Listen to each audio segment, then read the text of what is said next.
दोस्तों नमस्कार। यह है मार्गदर्शन फॉर सिविल सर्विसेज। मैं अनुराग चौधरी। दोस्तों जीआईसी प्रवक्ता परीक्षा, गवर्नमेंट डिग्री कॉलेज प्रवक्ता, टीजीटी पीजीटी परीक्षा, असिस्टेंट प्रोफेसर तथा नेट जेआरएफ राजनीति विज्ञान के लिए आज की वीडियो में प्रस्तुत है महत्वपूर्ण प्रश्नों का संग्रह, जो आपकी तैयारी में बहुत ही उपयोगी तथा महत्वपूर्ण होगा। ये वीडियो इस श्रृंखला का दूसरा वीडियो है। हम इसे आगे भी कंटिन्यू करेंगे ताकि आप कम समय में अपनी तैयारी को बेहतर ढंग से कंप्लीट कर सकें। तो आइए शुरू करते हैं आज का वीडियो। राजनीति विज्ञान नागरिक शास्त्र इम्पॉर्टेंट प्रश्नों का भाग 2। दोस्तों पिछले भाग से आगे बढ़ते हुए आइए शुरू करते हैं। आज की वीडियो का जो पहला प्रश्न है वो है शक्ति की अवधारणा सर्वप्रथम किसने प्रस्तुत की थी। देखिए बहुत ही महत्वपूर्ण प्रश्न है। शक्ति की अवधारणा यानी कॉन्सेप्ट ऑफ पावर, ये सर्वप्रथम किसने प्रस्तुत की थी। ऑप्शन है आपके, देखिए मैकियावेली, कार्ल मार्क्स, लासवेल या फिर बेकर। दोस्तों ये पीजीटी परीक्षा 2010 में पूछा गया प्रश्न है, तो सही उत्तर है इसका मैकियावेली। दोस्तों शक्ति की अवधारणा सर्वप्रथम प्रथम आधुनिक राजनीतिक विचारक मैकियावेली की देन है और आधुनिक युग में शक्ति की अवधारणा का प्रतिपादन सबसे पहले मैकियावेली ने किया था। मैकियावेली ने राज्य के अस्तित्व, उसकी सुरक्षा के लिए शक्ति को मूल आधार माना था और उसकी जो राजनीति है वो सैद्धांतिक न होकर शक्ति और नियंत्रण का विषय है और उसके राजनीति का संपूर्ण जो मुद्दा है वो शक्ति के उपार्जन, परिरक्षण और प्रसार की कला के रूप में उसको स्थापित करना है। अगला प्रश्न देखते हैं दोस्तों। एक कथन है, किसने कहा है कि शक्ति एक विशेष प्रकार का प्रभाव है जिसके न पालन करने पर घोर हानियां उठानी पड़ती हैं। ऑप्शन है आपके लासवेल, मैक्स वेबर, हार्टमैन या फिर रॉबर्ट डहेल। तो दोस्तों सही उत्तर है रॉबर्ट डहेल। रॉबर्ट डहेल शक्तिवादी विचारक हैं। राजनीति को वो शक्ति के रूप में परिभाषित करते हैं। वो कहते हैं शक्ति एक विशेष प्रकार का प्रभाव है जिसके न पालन करने पर घोर हानियां उठानी पड़ सकती हैं। अगला प्रश्न देखते हैं, राज्य। राज्य यानी स्टेट शब्द का पहली बार प्रयोग किसने किया था। तो सही उत्तर है दोस्तों मैकियावेली। आधुनिक अर्थों में राज्य या स्टेट का सबसे पहला प्रयोग मैकियावेली के द्वारा किया गया है। अगला प्रश्न देखते हैं, राजनैतिक विचारक जिन्होंने पहली बार समकालीन विश्व में राज्य शब्द का प्रयोग किया। तो सही उत्तर इसका है दोस्तों मैकियावेली, आप जानते हैं। अगला प्रश्न है, निम्नलिखित में से कौन सी पुस्तक मैकियावेली के विचार को पूर्ण स्पष्ट करती है। पुस्तकों के नाम देख लेते हैं। पहली है आर्ट ऑफ वार, दूसरा है द डिस्कोर्सेज ऑन लेवी, तीसरा है द प्रिंस और चौथा ऑप्शन है आपका उपर्युक्त सभी। तो दोस्तों ये सभी कृतियाँ, चाहे वो आर्ट ऑफ वार हो, द डिस्कोर्सेज ऑन लेवी हो, द प्रिंस हो, ये सभी रचनाएं ये जो है मैकियावेली की रचनाएं हैं और ये राज्य की प्रकृति और उसके स्वरूप को प्रकट करती हैं तथा राजा को या शासक को किस प्रकार से शासन करना चाहिए उसके बारे में भी ये जानकारी देती हैं। अगला प्रश्न भी मैकियावेली से ही संबंधित है दोस्तों। मैकियावेली के अनुसार, अब आइए ऑप्शन देखते हैं। राज्य उच्च संघ है जिसमें जनता को राज्य के प्रति पूर्ण समर्पण कर देना चाहिए। दूसरा है राज्य एक कृत्रिम निर्माण है। तीसरा है राज्य विभिन्न संघों में एक संघ है और चौथा यानी डी ऑप्शन है ए और बी दोनों। तो मैकियावेली के अनुसार दोस्तों ए और बी दोनों सही है, क्योंकि मैकियावेली मानता है कि राज्य उच्च संघ है जिसमें जनता को राज्य के प्रति पूर्ण समर्पण कर देना चाहिए और दूसरा कि राज्य एक कृत्रिम निर्माण है। ये दोनों ही कथन मैकियावेली के हैं और मैकियावेली का संपूर्ण सिद्धांत जो है वो मानता है कि राज्य कृत्रिम निर्माण है और मनुष्य जो है अपने दुष्ट स्वभाव के कारण उसने राज्य का निर्माण किया है। राज्य का जन्म इसलिए होता है क्योंकि मनुष्य सबसे अधिक सुरक्षा चाहता है और ये सुरक्षा तभी प्राप्त हो सकती है जब मनुष्य राज्य के प्रति पूर्ण रूप से समर्पण कर दे। अगला प्रश्न है दोस्तों, अरस्तु की उपेक्षा करने वाला पहला आधुनिक राजनीतिक विचारक कौन है। ऑप्शन देख लेते हैं। ऑप्शन है हाब्स, लाक, रूसो या फिर मैकियावेली। तो सही उत्तर है दोस्तों अरस्तु की उपेक्षा करने वाला प्रथम आधुनिक राजनीतिक विचारक थॉमस हाब्स है। हाब्स एक अंग्रेज दार्शनिक था। उसकी महत्वपूर्ण कृति लेवियाथन है। लेवियाथन में उसके द्वारा बताया गया है कि जो है जो अरस्तू की परिवार और परिवार संबंधी जो धारणा थी उस पर हाब्स ने जो है पहली बार असहमत प्रकट की है। तो अरस्तू की उपेक्षा करने वाला पहला आधुनिक राजनीतिक विचारक थॉमस हाब्स था। अगला प्रश्न देखते हैं, मैकियावेली समर्थक था अभिजात तंत्र का, राजतंत्र का, लोकतंत्र का और इनमें से कोई नहीं। तो दोस्तों मैकियावेली को पढ़ने के क्रम में आपने देखा है कि वो मानता है कि एक प्रकार का शासन सभी परिस्थितियों के लिए श्रेष्ठ या अच्छा नहीं समझा जा सकता है। वो मानता है कुछ परिस्थितियों में राजतंत्र और कुछ परिस्थितियों में गणतंत्र सबसे अच्छा शासन होगा। राजतंत्र का निरूपण उसने प्रिंस प्रिंस रचना में और गणतंत्र का द डिस्कोर्सेज ऑन लेवी में किया है, और अभिजात को वो बिल्कुल महत्व नहीं देता है। तो इसमें सही उत्तर हो जाएगा इनमें से कोई नहीं। न तो मैकियावेली पूरी तरह से राजतंत्र को, न लोकतंत्र को और न ही अभिजात तंत्र को महत्व देता है, क्योंकि वो शासन व्यवस्था में परिस्थितियों के अनुसार शासन व्यवस्था के स्वरूप को मान्यता देता है।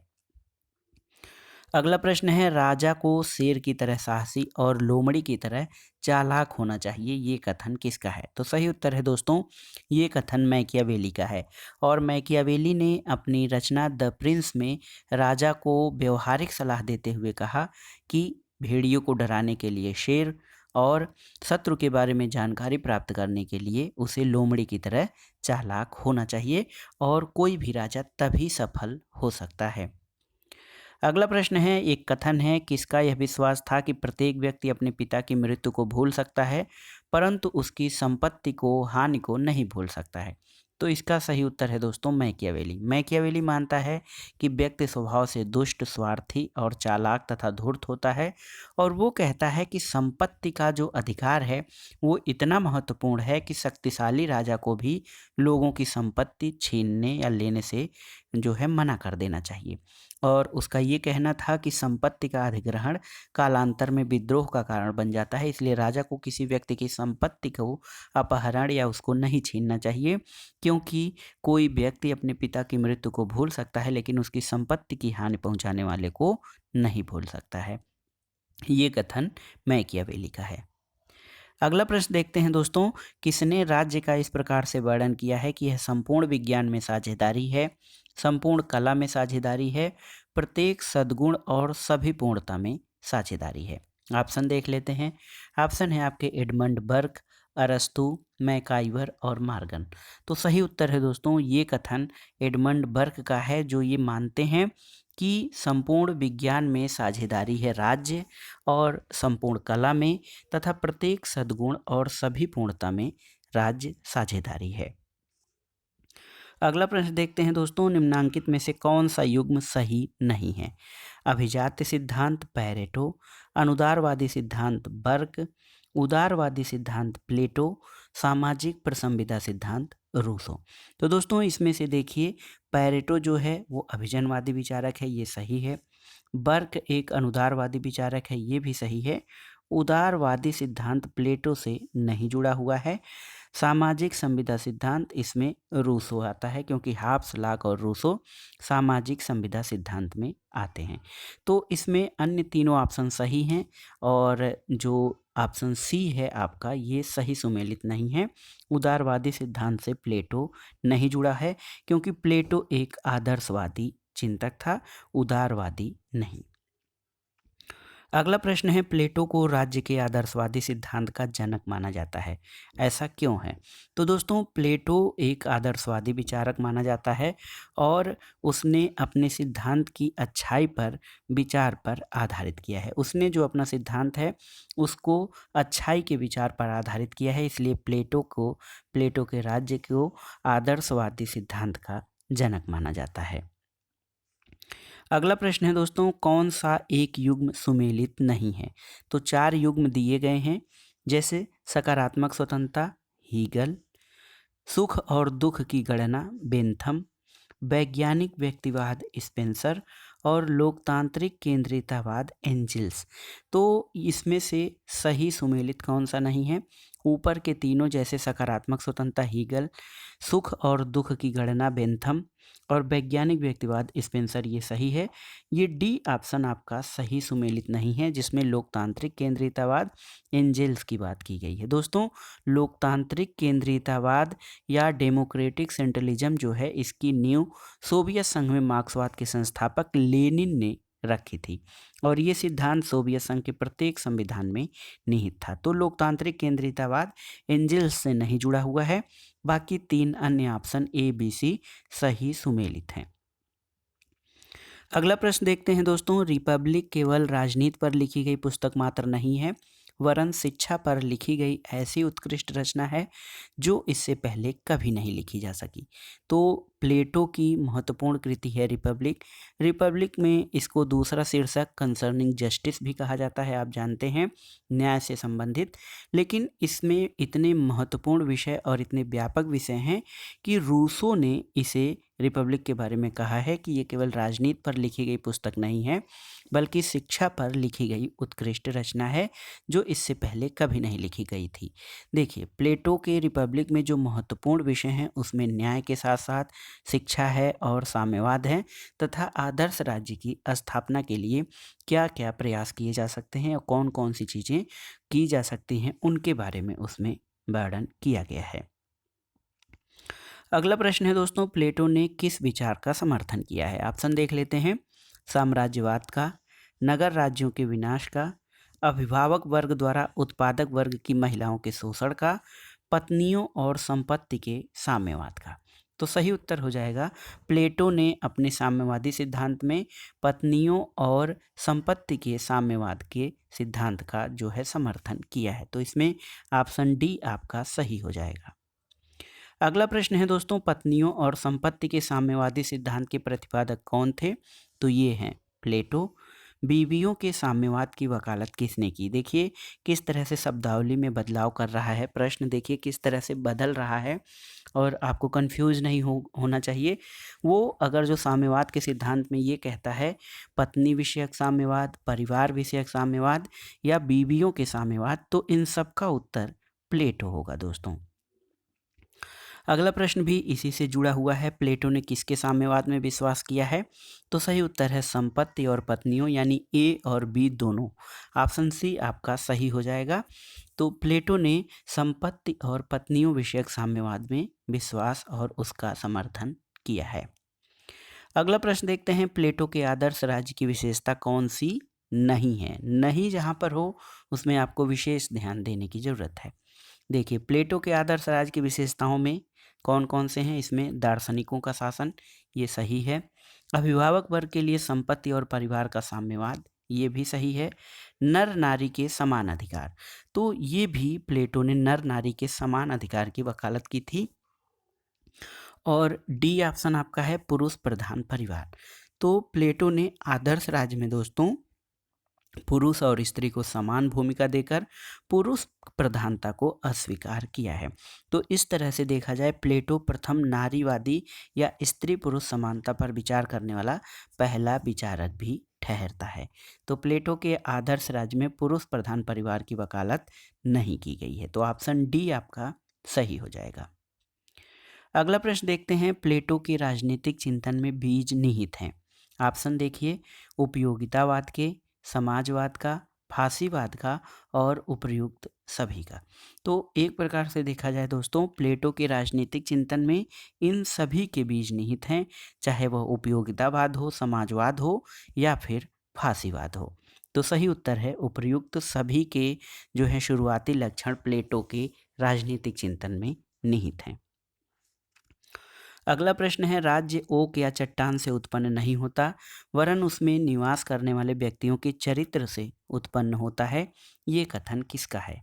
तो ये देखिए यूपी जीआईसी प्रवक्ता परीक्षा 2008 का प्रश्न है दोस्तों। ये कथन प्लेटो का है। वो कहता है कि राज्य ओक या चट्टान से उत्पन्न नहीं होता, बल्कि उसमें निवास करने वाले व्यक्तियों के चरित्र से उत्पन्न होता है।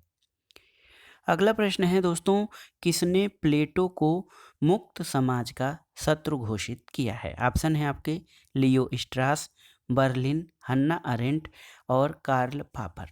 तो सही उत्तर हो जाएगा प्लेटो को मुक्त समाज का दुश्मन कार्ल पापर ने माना है और इसकी पुस्तक का नाम है the open society and its enemies, खुला समाज और इसके दुश्मन। इसमें पापर ने प्लेटो को मुक्त समाज का दुश्मन घोषित किया है। अगला प्रश्न है, देखिए बहुत ही महत्वपूर्ण कथन है, जब तक दार्शनिक राजा नहीं होंगे या दुनिया के राजा दर्शन की भावना से प्रेरित नहीं होंगे तब तक राज्यों को उनकी बुराइयों से कभी मुक्ति प्राप्त नहीं हो सकती है। तो सही उत्तर इसका हो जाएगा दोस्तों, ये कथन प्लेटो का है। प्लेटो दार्शनिक राजा के जब विचार प्रस्तुत करता है तो उसमें उसका ये कथन सर्वप्रमुख रूप से सामने आता है। अगला प्रश्न देखते हैं दोस्तों, सूची 1 का सूची 2 से सुमेलन कराना है। देखिए, मैकियावेली कहता है कि व्यक्ति को छल कपट जानने के लिए लोमड़ी और भेड़ियों को डराने के लिए शेर होना चाहिए। मिल का कथन है कि अपने ऊपर, अपने मस्तिष्क पर और शरीर पर व्यक्ति संप्रभु होता है। ग्रीन का मानना है कि इच्छा न कि शक्ति राज्य का आधार है, यानी राज्य का आधार इच्छा है, शक्ति नहीं। बेंथम का कथन है कि पुष्पिन उतना ही अच्छा है जितनी की कविता। तो सही सुमेलन इस प्रकार से आप कर सकते हैं। तो इस आधार पर आपका ऑप्शन ए सही हो जाएगा। अगला प्रश्न देखिए दोस्तों, सूची 1 का सूची 2 से सुमेलन कराने के लिए है। तलवार के बिना प्रसंविदा मात्र शब्द हैं, तो ये हाब्स का कथन है। व्यक्ति को स्वतंत्र होने के लिए बाध्य किया जा सकता है। देखिए, व्यक्ति को स्वतंत्र होने के लिए बाध्य किया जा सकता है, ये रूसो का कथन है। और उच्चतर शक्ति केवल डाकुओं का झुंड बना सकती है, ये कथन बोधा का है। और राज्य का कार्य व्यक्ति में आत्मनिर्भरता की भावना को नष्ट करता है, उसके उत्तरदायित्व को कमजोर करता है और उसके चरित्र को कुंठित करता है, ये आपका कथन जो है दोस्तों, ये मिल का है। अगला प्रश्न देखते हैं, सूची 1 का सूची 2 से सुमेलन कराना है। राज्य का दार्शनिक सिद्धांत। देखिए, राज्य का दार्शनिक सिद्धांत जो है ये बोसांके की देन है। राज्य और विधि का सामान्य सिद्धांत, ये आपका, देखिए ऑप्शन देख लेते हैं पहले इसमें सुमेलन के आधार पर। तो देखिए, राज्य और विधि का जो सिद्धांत है, सामान्य सिद्धांत, ये कैल्सन का है। दार्शनिक सिद्धांत बोसांके का है। और दार्शनिक उग्रवाद ये बेंथम का विचार है।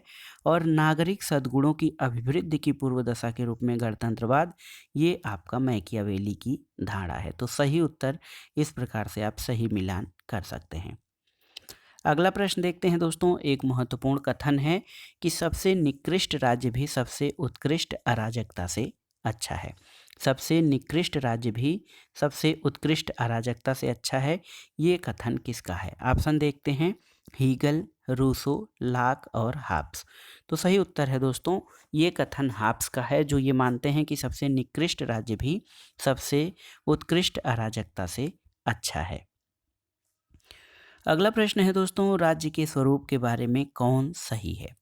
तो कथन है, राज्य अपने आप में एक साध्य है, राज्य साध्य का एक साधन है, राज्य साधन और साध्य दोनों है, और राज्य न तो साधन है और न साध्य है। तो इसमें से कौन सा ऑप्शन सही होगा? तो देखिए, कुछ विचार हैं, आदर्शवादी विचारक मानते हैं राज्य को ये स्वयं साध्य मानते हैं। उदारवादी विचारक और समाजवादी विचारक राज्य को साधन मानते हैं।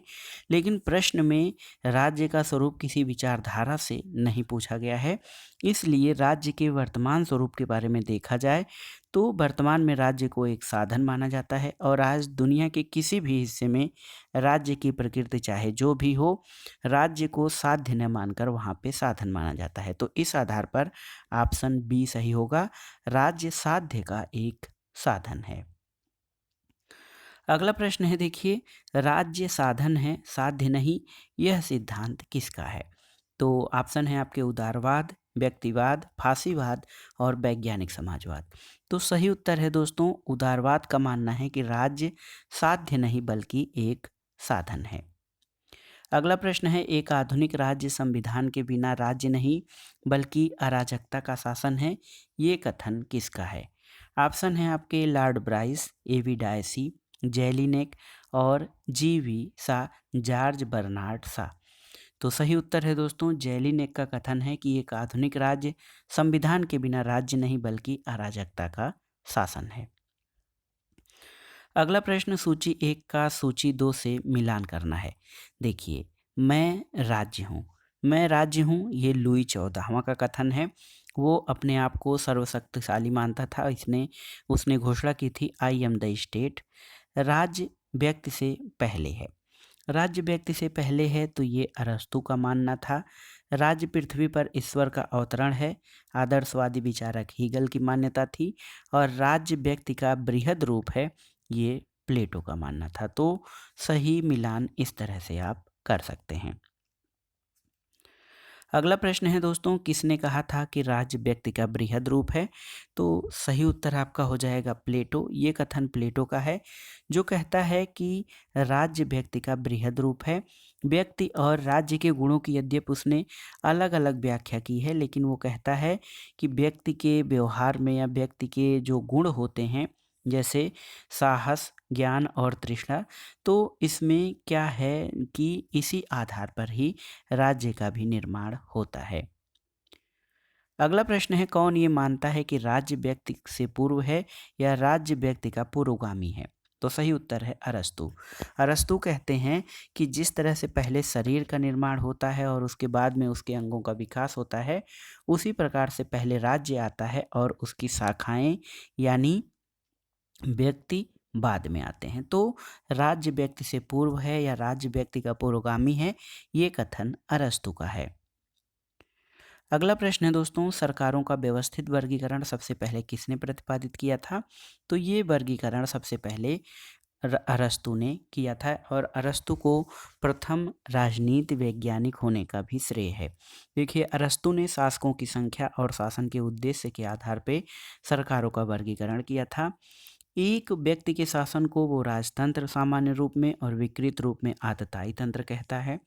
कुछ व्यक्तियों के शासन को सामान्य रूप में कुलीन तंत्र और विकृत रूप में वर्ग तंत्र, और बहुत से व्यक्तियों के शासन को वो मध्य वर्ग तंत्र और विकृत रूप में उसको जनतंत्र कहता है। तो कुल मिलाकर जो है जनतंत्र को या लोकतंत्र जिसे हम कहते हैं, अरस्तु उसको सही या उचित व्यवस्था, सामान्य व्यवस्था नहीं मानता था। अगला प्रश्न देखते हैं दोस्तों, किसको अरस्तु ने सरकार के विकृत रूप के संबंध में वर्गीकृत किया है? तो ऑप्शन देखिए, लोकतंत्र, कुलीन तंत्र और निरंकुश तंत्र। अंतिम ऑप्शन है उपर्युक्त सभी। तो दोस्तों सही उत्तर है उपर्युक्त सभी को अरस्तु ने सरकार के विकृत रूप के संदर्भ में वर्गीकृत किया है, चाहे वो लोकतंत्र हो, कुलीन तंत्र हो और निरंकुश तंत्र। ये जो हैं अरस्तु के राज्य और शासन के या संविधान के वर्गीकरण में ये विकृत रूप में परिभाषित हुए हैं। अगला प्रश्न है दोस्तों, अरस्तु ने राज्यों और संविधानों का वर्गीकरण किस प्रकार किया है?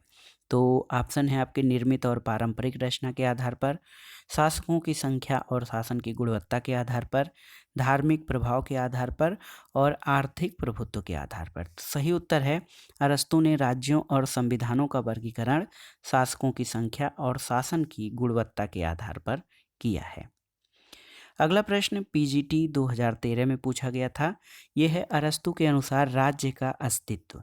ऑप्शन है दैवी इच्छा का परिणाम है, बल और भय का परिणाम है, केवल राजनीतिक और धार्मिक संयोग है और विकास का परिणाम है। तो देखिए, ऊपर के जो तीनों ऑप्शन हैं वो अरस्तु के अनुसार सही नहीं है, बल्कि ऑप्शन डी सही है। अरस्तु के अनुसार राज्य का अस्तित्व विकास का परिणाम है और इसी आधार पर अरस्तु ने राज्य को एक स्वाभाविक और प्राकृतिक संस्था माना है। दोस्तों आपकी जानकारी के लिए बता दें कि अरस्तु ने अपने ग्रंथ पॉलिटिक्स में आदर्श राज्य की स्थापना और यथार्थ का विश्लेषण करके एक नवीन राजनीति विज्ञान को जन्म दिया, और पॉलिटिक्स और द कॉन्स्टिट्यूशन अरस्तु के द्वारा लिखे गए दो राजनीतिक विषय के महत्वपूर्ण ग्रंथ हैं। अगला प्रश्न है, अरस्तु के अनुसार राज्य क्या है? तो सही उत्तर है अरस्तु के अनुसार राज्य न तो दैवी संस्था है, न कृत्रिम रचना है और न शक्ति की उपज है, बल्कि यह एक प्राकृतिक संस्था है।